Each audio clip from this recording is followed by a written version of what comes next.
But there can be a point when it becomes an unhealthy relationship, and that's why we've got registered nutritionist Dr. Joey Schulman here now to talk about getting off the roller coaster of emotional eating. It is possible to get off, apparently. You and I have talked about this ad nauseum. My home office was in the kitchen. The fridge was right there. The cupboards were right there. It's just this constant back and forth for no good reason. So let's talk about why we emotional eat, and are we all doing it? Everybody, Tracy. I have heard from viewers, from my clients, everybody. These are unprecedented times. And what do we do when we're stressed? We look for sugar, we look for fat, we look for salt. And we're not looking for it at breakfast. We're emotionally eating 3 o'clock, before dinner, after dinner. I get it. I believe that everybody's an emotional eater to a certain degree. Happy, bored, sad, lonely, we eat.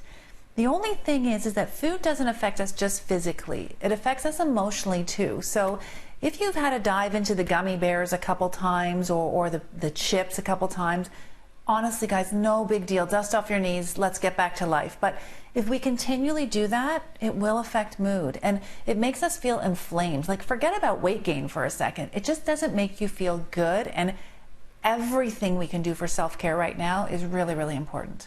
We got to do it all, because if you're feeling sad and you're eating junk, you just spiral down that a little bit more, and that's what we're trying to avoid. So you say there are certain signs that you should be looking out for if you are an emotional eater and maybe it's time to stop the train. What are those signs?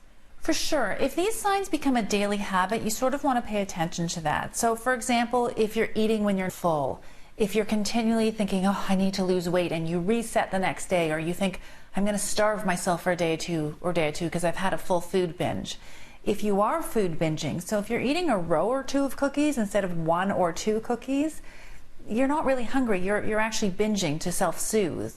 If you find that you're eating when you're full, or if there's a pocket of time that's really hard for you, typically that's after dinner. People's nerves are shot, and that's where too much alcohol or too much food comes in. If that's every single day, or if you're feeling guilt, don't feel guilty after you've eaten. Enjoy your indulgences, but if there's food guilt every day, you sort of want to look at that. Now, you actually have some strategies that we might want to try so that we can be a little bit more mindful. 100%. So what I've done with viewers and the weight loss challengers is just a couple things to snap us back into awareness. So if you put a dot on your hand, and for a day or two during your hard times, let's say that's after dinner, before you eat anything, you look at the dot on your hand and you think, am I really hungry, or am I sad? Am I angry? Am I lonely? Am I bored? What's going on here? Number 2 is if you chew gum, because you want to have something to do. So if you chew gum, or if you brush your teeth, or you have a glass of water, herbal tea, that can sort of stop you in your tracks.